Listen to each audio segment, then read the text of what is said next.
Hello, hello. It is Diamond Williamson here, your host of the Creative Women Wanted podcast, where I get to talk to creative women about television, spirituality, and books. And I'm really, really excited about this podcast because it's just my home. It's my safe space to talk about the things that I love with women who love very similar things.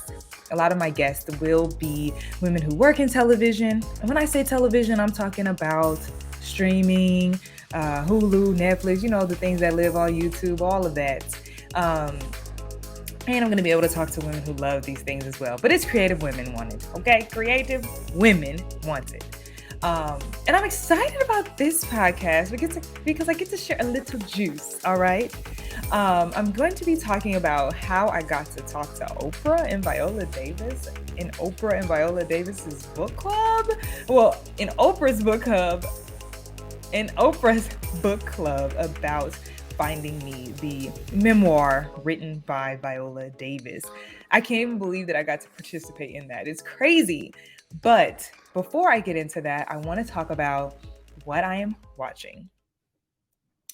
While I am watching Downton Abbey, of course, I am also in the middle of the season finale of Survivor. Sydney and I got into Survivor in 2020, super late.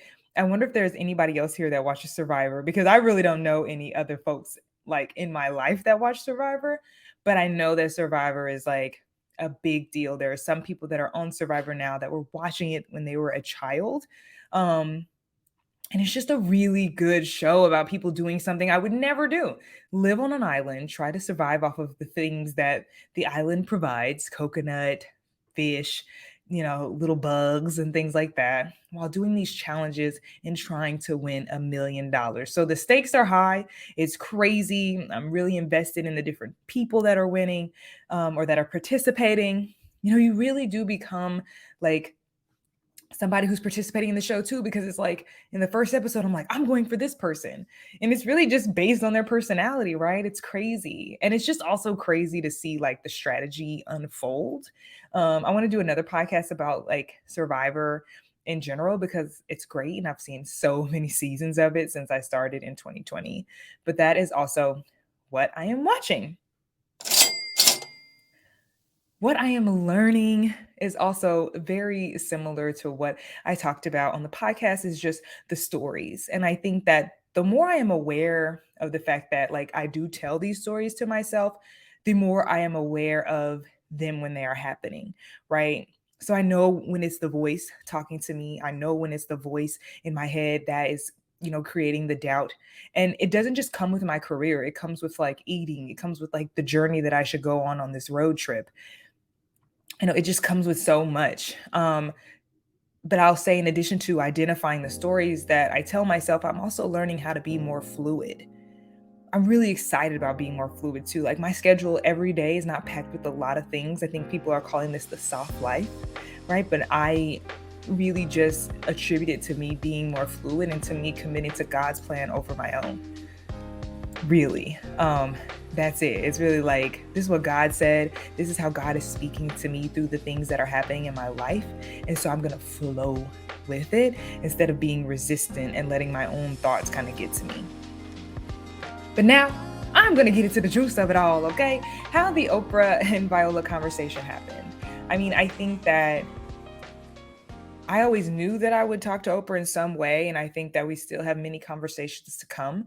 I know that we still have many conversations to come. And I think a lot of people who know me have always believed too that I would talk to Oprah. So it's kind of crazy. But this is completely unexpected, right? To be talking to Oprah and Viola Davis about Viola Davis's book is so wild. So I'll tell you how it happened, how I learned that it happened. So last year, I was reading Will's book. And Will Smith's book, Will, is really brilliantly written. It reads like a movie. It's like one of the first memoirs that I've read that's like just so good. And Will's story is so good. And I think what's good about his story is that we know the phenomenon that he has come to be. Like we know that he's one of the greatest actors to exist, right? We know that. But to know the hows and to know the whys and to know the decisions that were made, in order for Will to be this type of star, and he's a Libra, so he's super thoughtful, super like, strategic. So to know that, a lot of his actions were intentional, like he had an intention to be the greatest movie star, the biggest movie star, um, and him and his business partners were in alignment with that, right? So it was just beautiful to learn more about his family and some of the trouble that he had gotten into and what moving to LA looked like for him. It was really good. And so because I loved that one so much, I was really like, what's the next memoir I could read? And I knew that Viola Davis's was coming out. So it was on my list. So on the other side of that, Oprah has a membership for her oprahdaily.com website. And each month they do these master classes like with authors and these are not like book clubs, they're just like master classes, life lessons, things like that. And she'll have like 16 people, 16 everyday people on these live streams. So I was watching one for The Way of Integrity by Martha Beck, and that's one of my favorite books that I read last year. Oprah was talking to Martha Beck about some of the principles in the book. There was like 16 people who participated. So right at the end of the class, there was a survey that went out to the members that said like, "Hey, if you want to chat with Oprah, fill this out." So I filled it out. This is my third time that I filled this out, by the way, and I'm not thinking anything of it. Like, I'm literally not.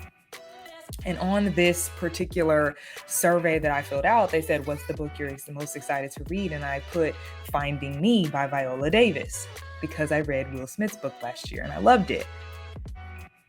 Now, then I start to get these emails, like, "Hey, we want to interview you again to talk to Oprah." And I'm like so excited because I'm talking to, Joseph, who works with her team. I've been following Joseph for years because I knew he worked at Oprah Daily and he worked with Gail and he was with Oprah. I knew these things. I've been following Joseph. So Joseph is the one who interviewed us. So that was a manifestation as well. And, he asked us questions. He's like, "I'll let you know in a week." And so we get this email to like, jump on the Zoom to, to find out like, are we going to be participating?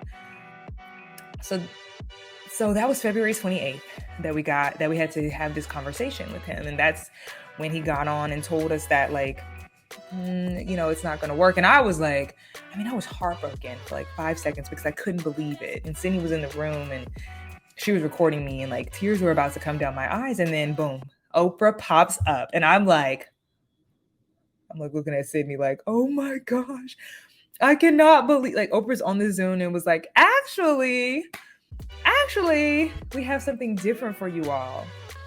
So instead of, being one of six or one of four, sorry, instead of being one of 14 women or men that get to participate in a quick conversation with Oprah, we got to participate because of what I got to participate specifically because of what I wrote in that survey that I wanted to read Viola Davis's book. I got to participate. That's what I ended up finding out from Joseph. He told us, how it happened or why we got chosen. And that's why, because I filled out this survey, because I left it in God's hands, I ended up speaking to Oprah not once, but twice, and she has said my name. The age of 28 was a turning point in your life story, Diamond, and it was for you as well. Multiple times. It's so crazy. She says it with so much like comfort, like we know each other, and it's crazy because it's just the beginning.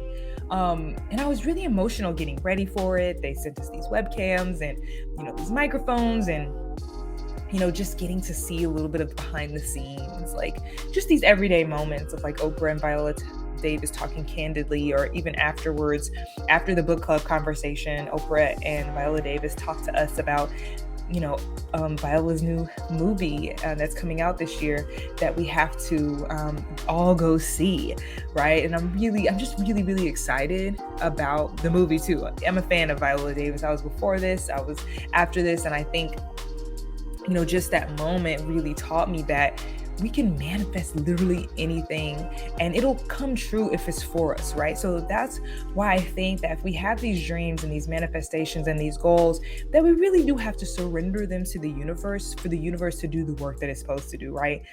Whether the universe is supposed to tell us that, hey, like it's for us or it's not for us, right? And so I'm thankful for the experience. Since the day we filmed in March and it premiered in May, Since that day, I kept telling Sydney, like, I'm a different person. Like, God knew that I needed that. And he knew I needed to premiere when it did, to like show me that, like, I mean, he always shows me to believe in him. He always shows me like that he can make my biggest dreams come true. But that was one of my biggest manifestations ever to happen. So I believed I could sell a TV show, but now I believe it even more. I believe I can sell a TV show to own, but now I believe it even more after that. Like, God just gives us these things to show us what he can do and to give us more faith, you know? So that's it. That's how the Oprah and Viola Davis conversation happened. I'm so excited to like use this platform also too to share more of the things that I want and that I'll manifest, right? Which is selling the TV show to own or HBO Max. I mean, I just feel so different. I wanted to tell Oprah though, I meant to tell her at the end that I'll talk to you soon. I kept saying I would say that, like, I'll talk to you soon, but I didn't say it because it happened so quickly. But I will talk to her soon. I will talk to her soon. I can't wait to go to her home. I mean, and I can't wait to create for her platform. Should God have that for me? So if you like this podcast, if you want more stories, subscribe.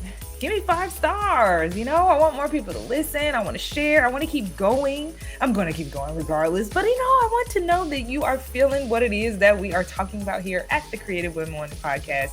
I am so excited. I will see you soon. Ciao, ciao for now.